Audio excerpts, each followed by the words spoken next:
Next on Unsolved Mysteries. A young Nashville music journalist is gunned down. Was it a robbery gone wrong or a professional hit? On the graveyard shift, a convenience store clerk vanishes. Who was the mysterious man seen behind the counter?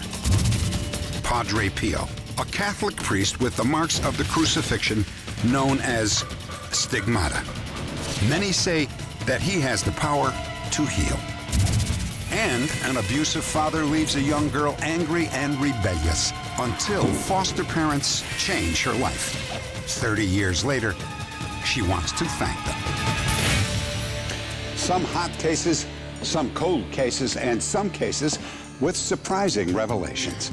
I'm Dennis Farina, and this is Unsolved Mysteries.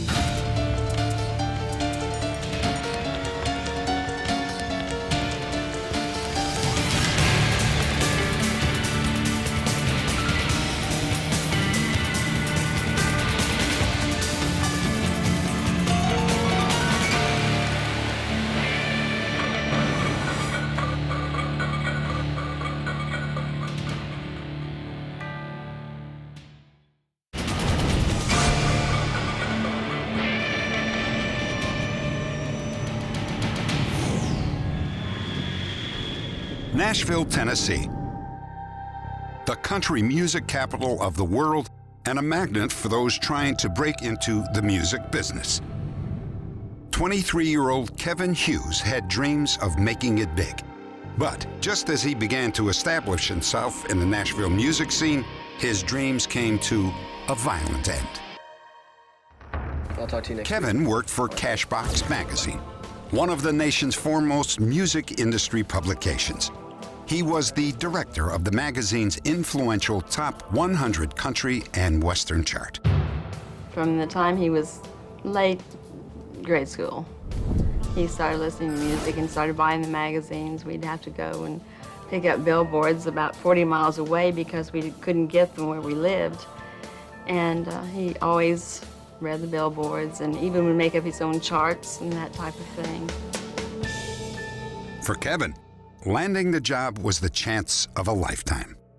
It was a lot of work. It's a lot of work. And in my tenure as a promoter, I've been through probably 12, 15, maybe even more chart directors. And he was probably, overall, not only the best, but the most fair. Kevin received playlist reports each week from radio stations across the country. Based on those lists, he would rank records from 1 to 100 according to their popularity. A high chart position can be very important to a music artist, but could it also be a motive for murder? Yeah, I'll just leave the front door unlocked. Thursday, March 9th. Kevin had been working at Cashbox for almost a year. He was working late, making the final adjustments for that week's charts. Kevin's friend, Sammy Sadler, a singer and songwriter, dropped by. After having dinner, they made a quick, unplanned stop at the company where Sammy worked so that he could use the phone. You know, we were just out having a good time. Just popped in our head. You know, it popped in his head, let's go eat, and I just wanted to use the phone to call my parents.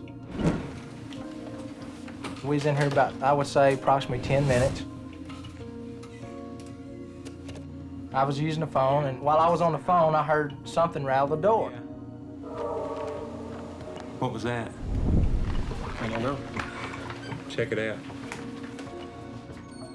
So Kevin got up and walked out into the front. I don't know whether he looked out the front door or the side window.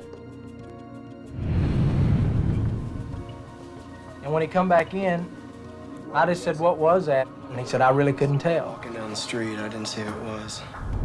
You know, maybe if I'd have been alone down here, maybe something would have, you know, sparked in my head that something was wrong. How's it look? Man, that guy, he went away. He's gone. You know, you kind of usually get a feeling inside you if somebody's behind you or walking up to you or something, and I never got that feeling. And even when we was walking across the street, I turned around and looked behind us, and I didn't see anything. So I walked in front of Kevin's car, and opened the door and sat down. As soon as I sat down and started to reach for the door, there was a guy out on the sidewalk. And that's when he shot me.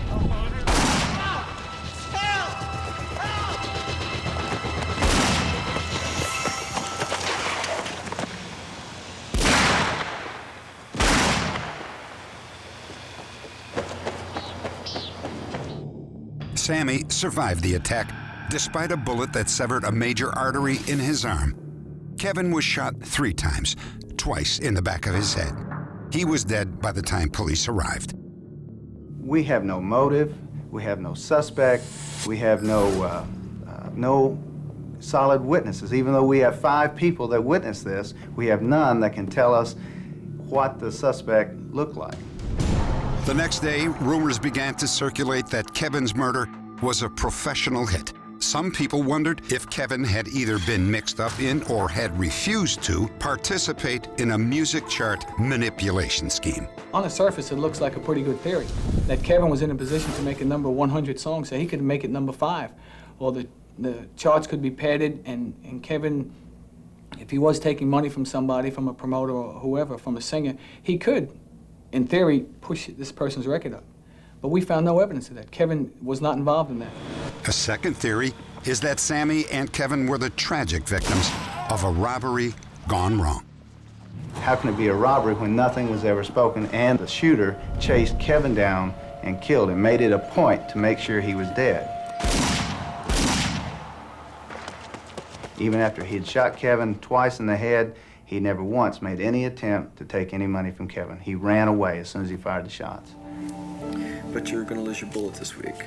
Yeah. Or Kevin may have been the target of an angry manager or performer out for revenge. Radio tells me to do. I got no control over it. It might be a person that didn't understand, that maybe blamed Kevin for the failure because he wrote a song and it didn't become successful and he needed somebody to blame. I could say that could be a theory, but that's the only way that I would ever believe that it was music related, if you want to call that music related. I don't. One important clue left at the scene may help identify Kevin's killer. A baseball cap believed to have fallen out of the gunman's coat. The inscription reads, "World War II veteran and damn proud of it." I mean, I can sit here and talk about it now, then, I couldn't. But it still hurts. You can't bring him back. I hope that this helps solve the case, because nobody knows, nobody understands why. Update. 14 years after Kevin Hughes was shot, police arrested the gunman. Richard D'Antonio, a former co-worker of Kevin's at Cashbox magazine, was charged with first-degree murder. Police were able to match the fatal bullets with a gun that D'Antonio had owned. They also discovered cat hairs on the baseball cap found at the scene that matched D'Antonio's cat. Investigators say that Kevin had become aware that D'Antonio was accepting money for putting artists on the Cashbox list, an illegal practice known as payola. Police believe D'Antonio shot Kevin to ensure his silence. Oddly, it was D'Antonio who had hired Kevin at Cashbox in the first place. Richard D'Antonio was convicted of murder and sentenced to life in prison. He will not be eligible for parole until 2036. Next, the amazing story of Padre Pio, a priest who many believe was a modern-day miracle worker.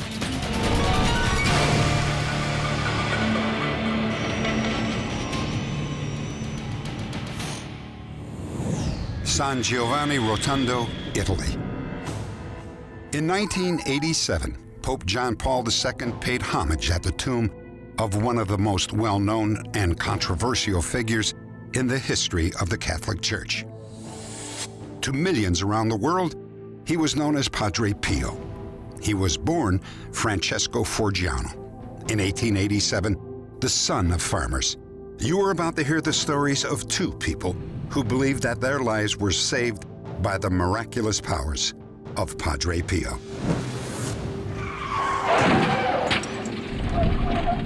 During his senior year in high school, Paul Walsh was so badly injured in a car accident that doctors gave him almost no hope of survival. Yet Paul completely recovered. When Vera Marie Calandra was 2 years old, her parents were told that she had only a few weeks to live. But at the age of 28, Vera Marie was a perfectly healthy adult with no traces of the illness that almost killed her. Both Vera Marie and Paul believe they're alive today because of Padre Pio. How did this unassuming priest become known around the world as a great healer? His remarkable story begins in 1903 when he became a priest. Padre Pio was ordained in 1910 at the age of 23. But it was the events of September 20th, 1918, that would give him a unique place in the history of the Catholic Church. That morning, Padre Pio was deep in prayer when he experienced what is known in the Catholic faith as an ecstasy, a profound vision that left many believing that he had been touched by the hand of God. When the ecstasy was ended, he noticed that his hands and feet and side were bleeding, and he had to drag himself to his cell. And there he cleaned his wounds, and he began to sing hymns of praise to God, because of the vision. These are photographs of the wounds of Padre Pio's hands. Along with the ones on his feet and side, they generally correspond to the wounds suffered by Jesus on the cross. They are commonly referred to as the stigmata. Padre Pio was the first priest in history to have them. Some church officials suspected that the wounds had been self-inflicted and called in doctors to examine them. One of the doctors thought that he could solve the mystery. He directed that the friars bandage the wounds and seal them for 8 days so that nobody could open the bandage without being detected. And he felt that after 8 days you would see the beginning of healing in the wounds. And after 8 days the wounds were undressed and they were still the way they were before. There was no sign of healing. As word spread, believers began flocking to San Giovanni Rotondo, hoping to be blessed by Padre Pio. You had almost like a carnival atmosphere there at San Giovanni Rotondo. People were hawking pictures of Padre Pio. They were dipping pieces of cloth in chicken blood or rabbit blood and selling them as bandages soaked with the blood of the Padre Pio stigmata. That became a problem for the superiors. The church took drastic action. Padre Pio was forbidden to appear in public or conduct any of his duties as a priest. After 3 years, he was restored to his former position, but he was no longer allowed to show the stigmata in public. He wore gloves to hide the wounds. As the years passed, Padre Pio developed a reputation as a man of miracles. The faithful turned to him seeking divine intervention for their afflictions.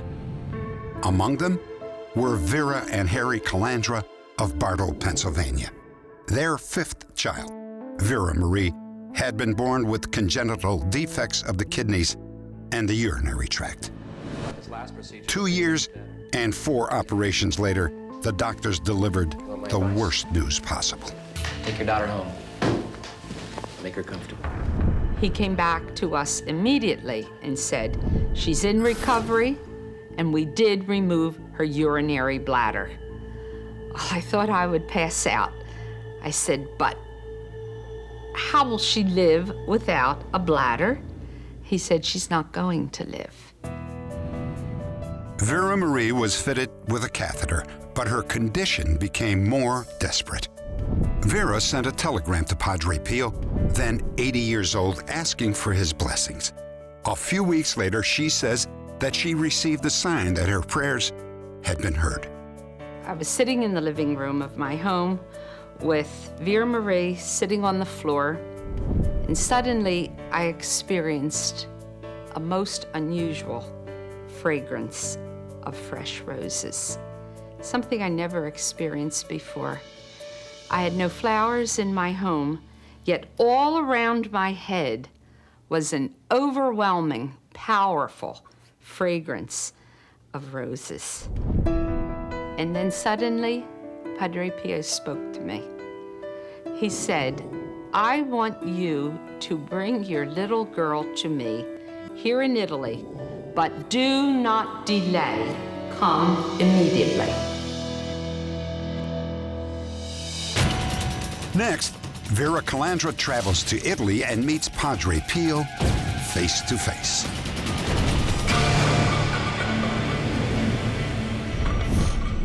For more than 50 years, San Giovanni Rotondo in Italy was home to Padre Pio, a Catholic priest said to possess the miraculous healing powers of God. Vera Calandra hoped for her own miracle. She took her ailing daughter from her home in Pennsylvania halfway around the world to the church at San Giovanni Rotondo. The next day, Vera and her daughter were granted a rare private meeting with Padre Pio. There he was, right in front of me, in the wheelchair. And he put out his hand and touched my sick daughter on the top of the head. I spoke to him through my heart. Please, God, make a miracle so that all the people will believe. You told us little Vera was... 2 weeks later, back in America, it began to appear that a miracle had occurred. This may have no significance whatsoever, but we found what appears to be the remains of a bladder here. And I hit the ceiling and said, but doctor, you removed her bladder before we left on our trip. And he said, well, it's there. I don't know what it is, but we'll leave it alone. Padre Pio has affected my life in many different ways. He's brought me closer to God. He's made me survive when I should have been dead. And in a lot of ways, he's always there for me and my whole family. On September 23, 1968, just a few weeks after he blessed Vera Marie, Padre Pio died. Curiously, his stigmata were said to have completely healed during the last days of his life. The Calandra family has established the National Center for Padre Pio in Bartow, Pennsylvania. The center has worked with thousands who claim they've been healed by the priest's miraculous powers. One of the most dramatic cases is that of Paul Walsh. After a serious car accident, Paul was taken to the hospital with a crushed skull, and every bone in his face was broken. All they really said that night was massive facial and head injuries, and the outlook was not good. Paul developed water on the brain and spinal meningitis and lapsed into a deep coma. At this time, Paul was totally unconscious, burning up with fever. The sweat was just pouring off him. A woman at church gave me a prayer to Padre Pio. I started to say the prayer. Paul's hand came up from his side. Very shakily, he reached toward his forehead. I was shocked. I could not believe it. His hand didn't make his forehead all the way, but he had made the sign of the cross. Betty contacted the Padre Pio Center, and Harry Calandra stopped by to see Paul. There's been some improvement. Good. Let us pray. Harry covered Paul's head with a glove that had actually been worn by Padre Pio to conceal his stigmata. The grace we ask of you. It was, to me, as if an electric shock went through Paul. I knew something happened. It was like a sudden jolt. He shook. It only lasted for a second, but he opened his eyes and he looked at me with such clear eyes as he had not done for a long time. But I knew something had happened, even though it didn't seem outwardly. We left, he was still comatose, we left the room. The next day, I waited purposely till in the afternoon, but I knew something would be different. Paul. Hey, Mom. I couldn't believe it. One of the nurses came running into the room. She was so excited. She said he's been talking all day. I asked the one neurosurgery assistant, who the day before had shown me all the dead brain cells on the CAT scan, what could have happened? I said, you know this was a miracle. And he said, yes, I know. Other patients I've had that had the same extent of injuries that Paul had are either still in rehabilitation homes or are dead. I've frankly not any scientific basis for explaining why he survived. When I did come out of the coma, I was wondering what everybody was making such fuss over me for. I guess at the beginning, before I was told what happened to me, I didn't understand what the big deal was. Betty was certain that Padre Pio was responsible for her son's sudden improvement. 2 weeks later, Paul told his doctors a strange story that seemed to confirm it. He described having a visitor whom he thought was his uncle, but he stated that his uncle was dressed up in a brown robe. And I just thought this might be some kind of hallucination. But was it a hallucination? Not only Paul, but also his roommate reported seeing the mysterious visitor. Uncle Charlie? Paul continued to believe that the man was his uncle, until his mother showed him a folded leaflet that featured a photograph of Padre Pio. And I brought the picture in and said to Paul, is this who visited you on Easter Sunday? And I said, yes, it was. That is Uncle Charlie, right? And she had folded the paper down and showed me that it was Padre Pio. And at the time, I was laughing that how could it be Padre Pio? Padre Pio is dead. After they had told me what had happened and all, I believe it was Padre Pio. Here was a man who lived in the 20th century, who did the same thing as the apostles did, whose ministry confirms the truth of the New Testament. If you asked him, he would say that he didn't believe in miracles. He would say that he didn't work miracles, because everything is a miracle. Everything is the work of God. On June 16, 2002, Pope John Paul II elevated Padre Pio to sainthood. More than 200,000 people filled St. Peter's Square for the ceremony, the largest gathering in the Pope's tenure. Padre Pio is now known as St. Pio of Pietrelcina.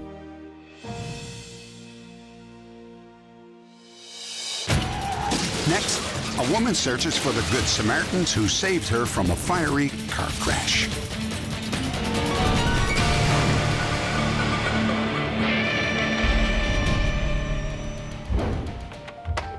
Hi, Colleen. On a previous broadcast, we featured Colleen Frangioni, who was paralyzed from the waist down in a horrible car accident. Since then, she has spoken to thousands of high school students about the importance of wearing seatbelts. Simple. Buckle up. I didn't. It's my slogan, my motto. Every time Colleen speaks in a classroom, she relives the night that changed her life forever.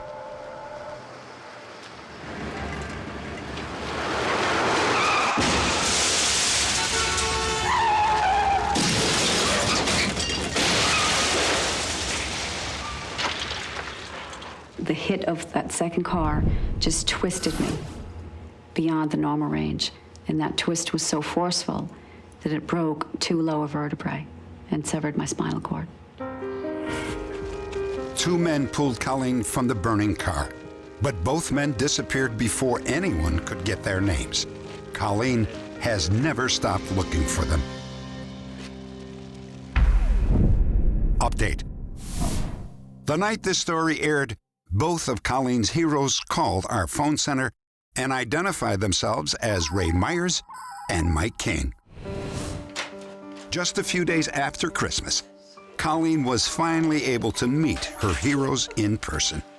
Ray Myers was the first to arrive. Oh, God, I can't believe I could really touch you. I really didn't think that you existed. Thank you. Oh. I was in shock.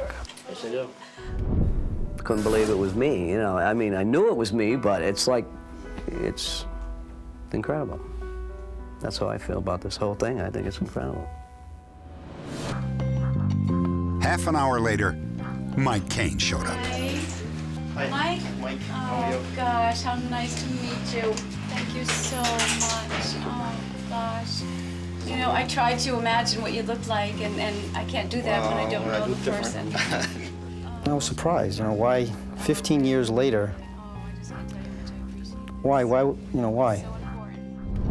But when she said she wanted to thank the people, and after I spoke to her on the phone, it was like, this lady is really sincere, you know, and that's what she wanted. She wanted to thank us.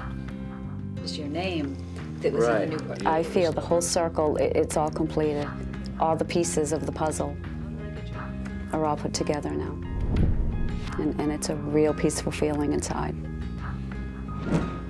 That's, to me, and in fact, how many times have I said in the last 2 weeks, how many people get to meet their guardian angels? And this is how I feel.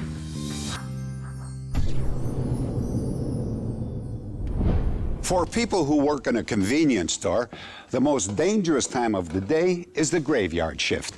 In Florida, 3 women have disappeared while working those hours. And authorities are asking for your help to identify a mysterious man who may be a kidnapper and a killer. Orlando, Florida, 4:30 a.m. Sheriff's deputies respond to a call at a convenience store. 2 customers have found the all-night market open, but unattended. A friend of mine works here, and I stopped in to say hello, and she wasn't here. I don't know where she is. She just kind of disappeared. Deputies search for any signs of the missing clerk. Behind the counter, they find a work smock neatly folded. The cash register is locked, and there is no sign of a robbery.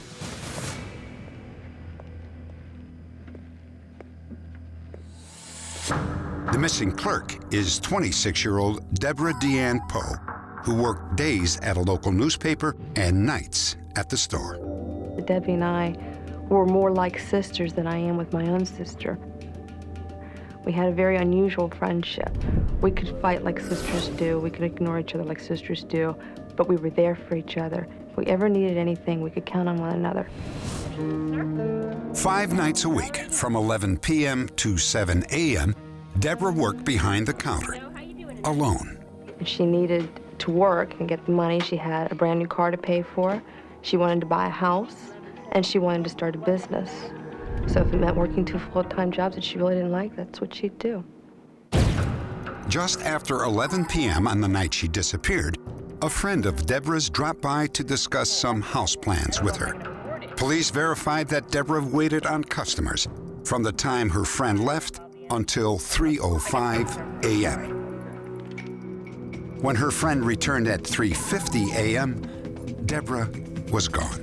Her vehicle was parked where she parked it that night when she came to work. It had not been disturbed. It was locked, and her purse was sitting on the back seat. Investigators concluded that Deborah had probably been abducted, and they soon discovered that she wasn't the first store clerk in Florida to disappear on the graveyard shift. 6 months earlier, 29-year-old Donna Callahan disappeared from a convenience store in Gulf Breeze, Florida. As in Deborah's case, there were no signs of a struggle at the scene. Donna was 3 months pregnant and left behind a 2-year-old daughter. 5 weeks later, 36-year-old Darlene Messer was abducted from a Lake City convenience store. Her body was found in a nearby creek. She had been beaten to death. 3 days after Deborah Poe's disappearance, authorities were contacted by a young woman who said she may have seen the abductor face to face. I stopped by a convenience store about 3:30 to pick up a pack of cigarettes, and there was only one person in the store, and it appeared to be the clerk. Looking back on it, he didn't know where the cigarettes were, which isn't that uncommon if it's a new clerk. And I had to point out which ones I wanted. No, the regular ones up top, over there. He had long, stringy hair. He was wearing an earring of a cross. You really shouldn't smoke, you know. And a skull's ring. Yeah, right. And he had a rock t-shirt and the name Megadeth across the top. We cannot locate anyone else that has been able to tell us whether or not this individual was in the store when they were in the store. He might have been a customer that walked in and was walking around looking for the clerk. He might have been an individual who was taking an opportunity to shoplift or steal some things. Or he might be responsible, or in part responsible, for the abduction of Deborah Poe. Update. Donna Callahan's remains were found in a remote area near Defuniak Springs, Florida. A man named William Alex Wells confessed to killing Donna and led police to her body. Wells then implicated his half-brother, Mark Reby, in the murder. Wells and Reby were convicted, and each is serving a life sentence. Deborah Poe is still missing. Police have named a friend of hers as a suspect in her disappearance. They now believe that the mysterious man behind the counter was just a customer and not connected to the crime. The murder of Darlene Messer is still unsolved. If you have any information, please log on to our website at unsolved.com. Next, the search for the foster parents who rescued a girl from a stormy childhood.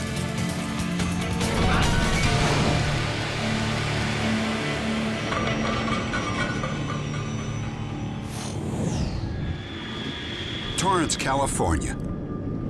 Christmas morning, 1957. Sharon Stevens and her family were celebrating around the tree. Sharon's birth mother had died in a car accident when Sharon was 3 months old. Since then, Sharon had become close to her father. A buckle. This is great. It's gonna look nice, isn't it? The buckle was silver, and it was very pretty. It gives me goosebumps when I think about it. About getting beat a lot with it. Sharon, I told you not to run! I've been slashed in the face, and the legs, and the arms, all over. Once he started, it seemed like he couldn't finish. Like he'd get outrageous with it and just keep going. I guess until he got exhausted. It wasn't a pretty buckle anymore. The abuse continued for a year, until 1959, when Sharon was taken to live with foster parents. Don't take any direction. You're just trouble. You're nothing but problems and trouble. What does it matter to you? Do you care? At her foster home, Sharon was angry and rebellious. Fights with her new parents were common. Leave me alone, okay? I can take care of myself. Can't you listen? Can't you obey? What do we do? They just couldn't handle me. I had a chip on my shoulder because of everything that happened in the past. And I just felt that, you know, the world wasn't there for me. You know, the world hated me, and so I'm going to be hard. You know, I was very hard and very cold. One afternoon, Sharon came home from school to find her social worker waiting. She had been kicked out of her foster home. It was time to move again. I was very upset because of the transition I had to make again. I was just a little girl, and I knew no one. I had to make new friends and go to new schools, and I didn't know how the new foster parents were going to be, if they were going to, you know, be abusive in any way that I was already used to. Sharon was sent to the Gardena, California home of Bill and Cynthia Zielinski. At first, she treated her new parents as enemies. But as time passed, she noticed that the Zielinskis were Someone different. here just doesn't want to go to bed. And we have rules here. At my other houses, they didn't care what time I went to bed. Oh, the other houses. Tell me about the other houses. They knew how to parent. They really knew how to parent. They were childless, and I don't understand how they got all the patience they had, but they hung in there with patience with me. And instead of just giving up and throwing up their hands and saying, forget it, she's a lost cause, they knew that I was probably young enough to change, and they knew that there was a good little girl under all that skin somewhere. You know, I had a good heart somewhere, and they're going to bring the goodness out of me. And they did. Life at the Zielinski home was unlike anything she'd experienced. Every day when Sharon came home from school for lunch, Cynthia was there. She would tutor her with flashcards hoping that it would improve her grades. She forced me to do it, and after a while I started liking it, and I went from an F to an A student, and then I really liked it. One of Sharon's happiest childhood memories is of a birthday party at a neighbor's home. Cynthia had bought her a new party dress for the occasion. And at first I was a little skeptical of going, and Mrs. Zelinsky went with me, you know, and I thought, okay. And so she gave me the present, you know, she wrapped it all up, and I took it to the birthday party. And I think my present was one of the best ones there. And it made me feel proud that she went out of her way to, you know, make everything, you know, work out and to make me happy. I felt very special for one of the first times in my whole life. So I started to change in the right, respectful way. They taught me respect. They taught me how to, you know, respect other people and myself, and that they brought my self-esteem up, and because I had a very low self-esteem about myself. They really changed me. I never wanted to leave, but I had to one day. Sharon had been with the Zelinskys for a year when unexpected news arrived. Sharon's father had remarried. The court ordered that she return to his custody. I remember hugging Mrs. Zelinsky goodbye, and I had no choice. And it was very, very scary. I felt so safe at the Zelinskys and loved at the Zelinskys, and that's what I wanted and that's what I needed. And that was no more. So I went back with my dad and my new stepmother and 6 of her kids, and none of us got along. I just didn't feel safe anymore. I didn't feel loved anymore. Not long after Sharon's return, she came home from a friend's house to find her brother waiting. Dad's inside, and he's got his belt off, and he wants you to get inside. What did I do? All I know is that he wants you to get inside.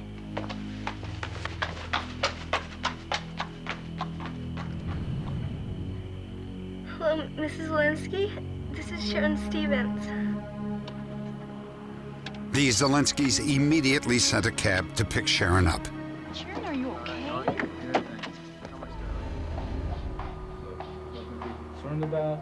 A few hours later, Sharon woke up to the sound of her father's voice. My first thought was I was very upset with the Zelinskys for calling. I thought, you know, I felt betrayed. And I thought, why would they do this to me? And I slept by a window. And my second thought was to go out that window and run again. The Zelinskys told Sharon that her father promised not to hurt her. Although afraid, she left with him. But when she arrived home, she knew that her worst fear was about to come true. Sharon, get out of there! My dad first just said, go to bed, get your pajamas on and go to bed. And I thought, no, it's not going to end here. I know my dad too well. So I went in my dresser drawer. I put on 4 or 5 pair of pedal pushers, which they were called back then, and a bunch of blouses, and I put my pajamas over it, patting myself, knowing something was going to happen. And so I got into bed and put the covers way up on me, and sure enough, about 10 minutes later, my dad came in with his belt off. And he just started swinging it, and I mean, I was flying all over that bed. When he left the room, he said, stay in bed. And I was just shaking because it hurt so bad. Through all those clothes, he had cut me, all of them. And he walked back in, and I was sitting on the side of the bed, and he screamed at me and said, I told you not to get up. And he still had the belt in his hand, and he slashed me right across the face. And I mean, just zipped me, just blood. And with that belt buckle. And I thought, my God, what did I do wrong? You know, I didn't do anything wrong. And then he left the room. And a couple of days later, school started, and he was arrested for child abuse. Sharon was placed in 3 more foster homes, but not the Zelinskys. Eventually, Sharon married and became a parent herself. It's not easy to be a parent, but it's easy when you have the right tools. I know I would have turned out different, and a lot of it is because of the Zelinskys. I know if it hadn't been for them, I probably would have been a child abuser, a drug addict, a prostitute, very active alcoholic. I feel I would have turned out very bad if it hadn't been for them. You probably don't think much of us yet, but we think a lot of you already. I would like to be reunited with the Zelenskys, to tell them how much I appreciate what they've done for me in the past. I've got to find these people, and I've got to say thank you. Update. Just minutes after this story aired, Sharon's 13-year search came to an end. Bill and Cynthia Zelensky were watching Unsolved Mysteries and called our phone center. A short time later, Sharon traveled to the Zelensky home in Laguna Niguel, California, and saw Bill and Cynthia for the first time in almost 30 years. Bill and Cynthia were shocked when they saw Sharon's story. When you see your own life, or part of your life history unfolding on national television, your mind goes blank. You don't hear anything else that's going on, but your mind goes back to 30 years ago and all the memories that it brings back. I was very surprised that they themselves called in. I just got goosebumps when I found out, and I still get goosebumps. Okay, everybody smile and give me a pretty pose. Making a difference in somebody's life is nice. That's the only way to describe it. You feel like there was a reason for what happened. At the time, you don't know it, but now you realize there was a reason for what happened. It's the only dream that I've ever had, is to find the Zelensky, and it feels great, and it's like a dream come true. Sharon Stevens lived with the Zelenskys for only 1 year. It is a reminder that for a child, even a brief time with caring adults can outweigh a home filled with violence and despair.